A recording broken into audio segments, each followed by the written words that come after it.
they didn't play Kawhi in the first game, and the Bucks didn't play Giannis, so that we didn't really. I understand the Bucks are undefeated, and we're seeing the benefit for them of having a real coach. But yes, the Raptors are the favorites in the East. The Raptors were my pick to have the best record in the East, but the team they mollywopped last night was my pick to come out of the East, and that team doesn't look anywhere near ready. We'll see how they are at the end of the year, but right now, Philly's not really in the discussion. What Toronto has done with their new head coach, Nick Nurse, with the addition of Kawhi Leonard, who seems to be as good as he's ever been on both sides of the ball, which makes him one of the, at worst, 8 best players in the league.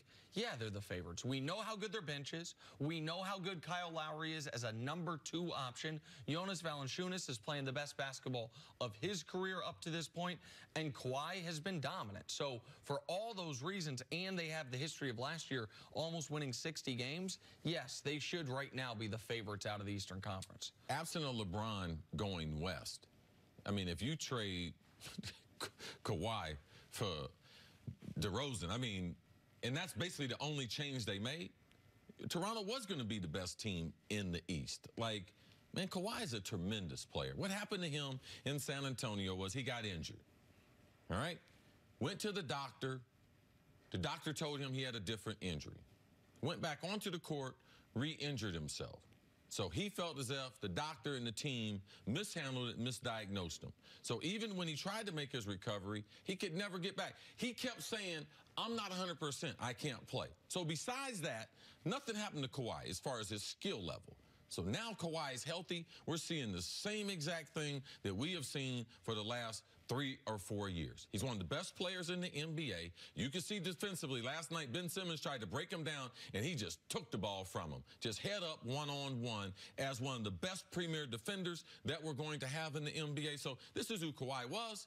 Nothing changed. The only thing is reputation took a hit, because he wanted, after the injury, he wanted out of San Antonio. But the basketball player, he brought that same thing to Canada that we were seeing in San Antonio. And I think what was the issue for the Raptors with DeRozan? Forget LeBron. Take the fact that they couldn't get past LeBron. DeRozan wouldn't shoot threes, couldn't shoot threes. People have forgotten that Kawhi Leonard, after the one... And he's never been an elite defender.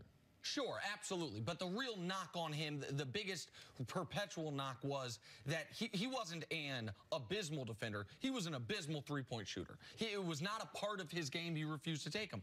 People have forgotten that Kawhi, prior to the injury, had turned himself into one of the most reliable three-point shooters in the league. What's he doing this year? Oh, he's shooting 44% from 3. So you have Lowry, who leads the NBA in assists, Valanciunas, who's a good offensive big, that great bench, and Kawhi Leonard, who is certainly in the argument, if not at the top of the argument, for the best two-way player in the NBA. Like, this team should be, particularly with Boston finding itself, having guys come off injuries, Philly not having a bench right now until they get Wilson Chandler back, and Ben Simmons not having seemed to learn to shoot in the offseason, unfortunately. Like, yes, they absolutely, with respect to Milwaukee, who I think is excellent, right now the Raptors should be the favorites. Could a happy Kawhi Leonard and a very successful Toronto Raptors coming out of the East be enough to perhaps convince Kawhi to want to stay? I mean, is it too early to start talking about that? I would just tell you, don't get too caught up into where Kawhi is going to go. You just enjoy him. Nothing's changed as far as Kawhi is concerned, though. There's no new information. Everything, if you want to know how Kawhi is feeling, go back to exactly what I said before. He's going to go to Toronto. He's going to play it out. He's going to play to the end. And at that time, he's going to decide where he wants to go. And what did I say then, Nick? It's Los Angeles. Nothing's changed. Don't get fooled by what he's doing now, not comment. Nothing's changed. Here's, to me, the thing that is most notable at the start of the season.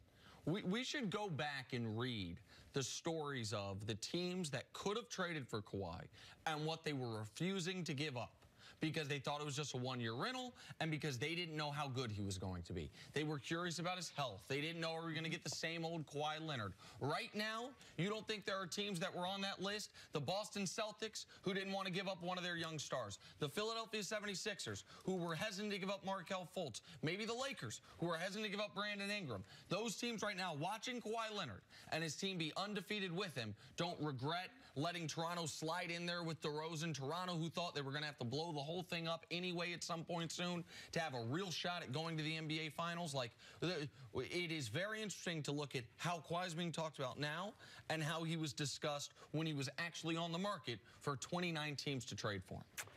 All right, let's take a break. Coming up, can Golden Tate help the Eagles get back to the Super Bowl? That's